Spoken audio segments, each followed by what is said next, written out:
What is going on, guys? How is everybody doing on this fine afternoon? I am Gomes, and welcome to... What's going on, guys? Gomes here, back again on another MLB The Show 20 Diamond Dynasty video. Bit of a new slash kind of update video. We have 3 of the 4 base cards in the July Player of the Month set revealed. So we're going to go over that. We're going to talk a little bit about tops now, because it blanked my mind yesterday when I was talking about the roster update and that kind of thing. And also pretty confident on who the new headliner tomorrow is going to be. And it is quite juicy. I think this is going to be a pretty big one. So before we get into this one, as always, make sure leave a like down below if you guys are enjoying the content. Subscribe if you guys are new to the channel. Keep killing the support on the grind to 50,000. Should have some Mickelson gameplay with a bit of a twist. Recording, bro. Could you not break into cars at this time? And we are back. So let's go ahead and get into this one. So we're going to look at the brand new cards that we have right now. Also, I want to talk about investing in these. If you guys still want to, these are not going for that much. We'll show that a little bit later, but this is going to be Jonathan Scope, 88 overall. I did predict him originally, and he is going to be on here. 90 contact against righties, 80 when it gets left. Good power, 91 and 88 respectively. The vision, 67, not really a big deal. He's going to come in hot with that gold defense at Jeez! Gonna have GTA Minneapolis soon, going crazy, anything to get that 5-star wanted level. 92 arm strength, that's going to be fantastic for the cutoffs at second base. He's going to have silver at third and short, which is definitely usable. I think this is a nice solid card. Of course, is it one that's probably going to start over a lot of the guys on your squad? Absolutely not. This is going to be somebody to use for an event or a BR god, if you will. This is going to be a really fun card. Fantastic swing to boot. So that's going to be the first one. He's stage 1. That's second baseman in Baltimore Orioles. Moving on to stage 2, we do have Yasmani Grandal coming in here.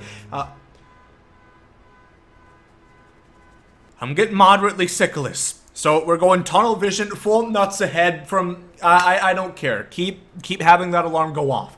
Grandal, 90 and 96 splits against right-handers. Really good stuff. Against lefties, not great. It's decent. 77 and 75. He has good defense. 86 fielding. The 73 arm is extremely low for the catcher's spot. 83 block is fine. But this card, in my opinion, is utterly unusable. I cannot have somebody with 7 speed. Oh my god. I get pissed when I have to use a guy like Poppy who has 40 speed. 7? You don't even got double-digit speed? How is that possible? I can really put your speed on 2 hands.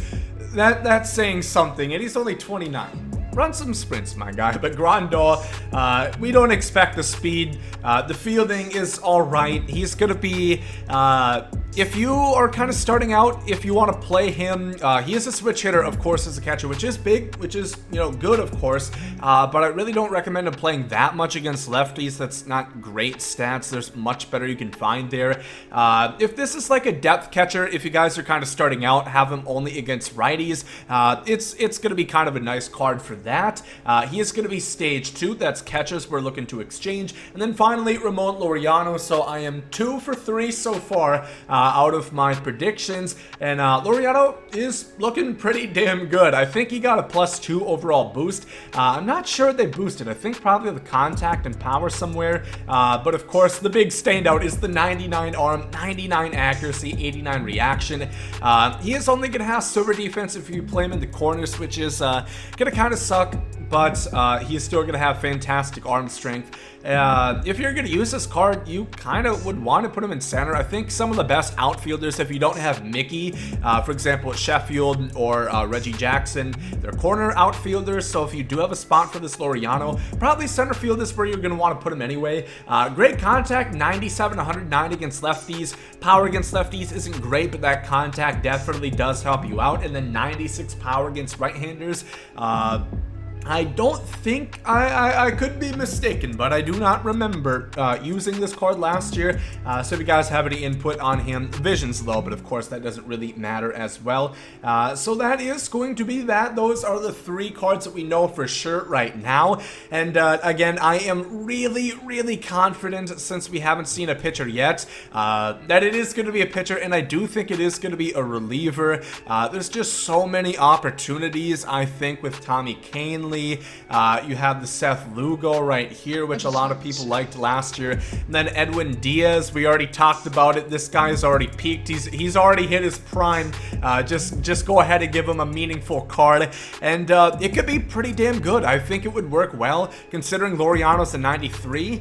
It wouldn't be surprising to think we're getting a 95 pitcher right here. Again, not confirmed to be a pitcher. It's just we've always seen at least one in every one of these. It's also possible to be Mike Clevenger. It's potentially Aaron Nola's up there, but again, he was already a Team Affinity guy, and his live series is close to Diamond as well, so I don't think that's gonna happen. I think it's probably gonna be relievers, and then Clevenger maybe could happen. I think that's a bit of a stretch still.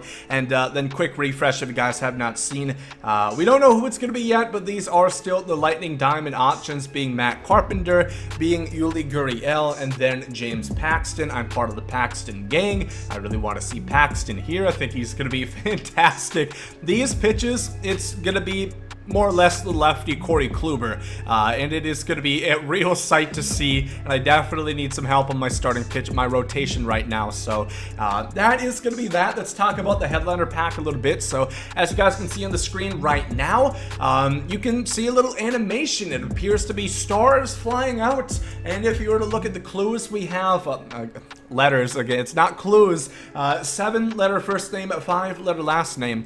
I did a lot of scouring. I looked at Baseball Reference, the career, or not the active war leaders. I looked at all the legends in this game.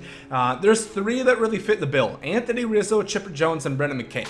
Here's the thing. So it's going to be Brendan McKay. I'm pretty damn sure, and I'll tell you why. So Anthony Rizzo, I would love to see him get a card. He's never actually gotten a good card. His affinity kind of sucks ass. It wasn't even good when it came out. It was mid as fuck, unfortunately.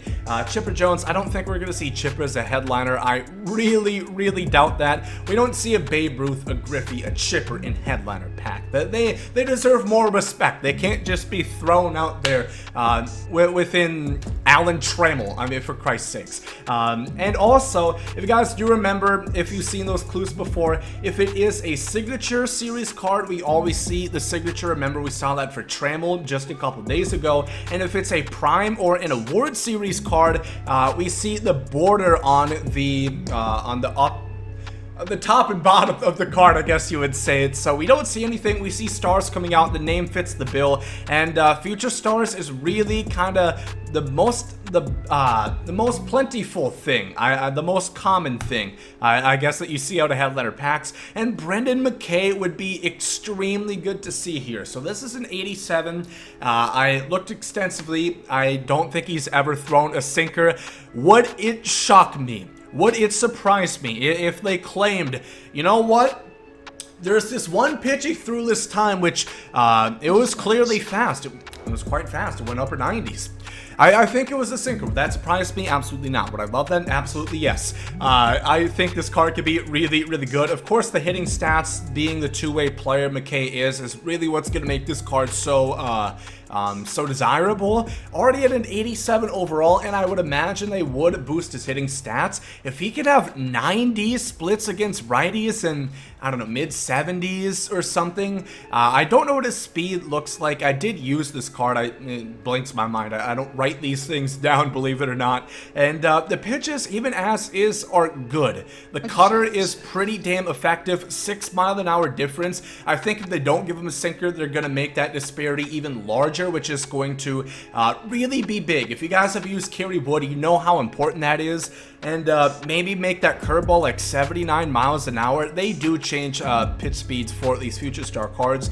This is going to be a pretty damn good card, even if he only has 4 pitches for that two-way capability, and he's going to hold his own as a pitcher. Even if he's a starter out of a reliever out of the starting rotation for you, or a back-end guy, he is going to be really nice, but not as nice as that DualShock low battery apparently. So I do quickly want to talk about investment. So left fielders, if you guys did get them, repurpose those stubs. You're not really going to lose out on too much. I did a little bit. I've already sold off my stock on the left fielders I had. The left fielders that are possible are all low overall, so that's not going to happen. I am banking on relievers. I still think that's the best thing, but the most safe thing to invest in, basically it's like this. If you want to go for banking on the most profit, go for closing pitchers. And if you want to be safe and make stubs, go for catchers. They went up a shit ton in price. I think we can see this a bit. Not really, because again, this came out, June POTM came out, I think, was it the 10th of June? And these cards are already starting to boost in price, but they went up considerably. So this is still not bad if you can get these catchers at around 1.7, for example. And then second base and center field are also the ones that we know for sure. And then Tops Now, I almost forgot about it. Tops Now is coming back. Not really too much to talk about as far as that goes. But yeah, if you guys did miss my video yesterday, from now on, starting in August, we're going to have live content from the 2020 MLB season, and Tops Now cards are going to return. And from what they said, it's going to be the same structure. You're not going to have to get these cards through packs. It is going to be live content, new POTM cards, but you're going to be able to get them the same way as they have said so far on the Show Nation blog. And I think that's going to about wrap things up now. So leave your predictions again for the Lightning Diamond. That is going to be coming out update time regularly around 3 Eastern. I will be streaming tomorrow. Wow, what a surprise that is. So make sure to hop into that Thunderdome. I'll announce that tomorrow in the video. And yeah, thank you guys for watching. Hope you guys have a good rest of your day. There goes out. Yeet.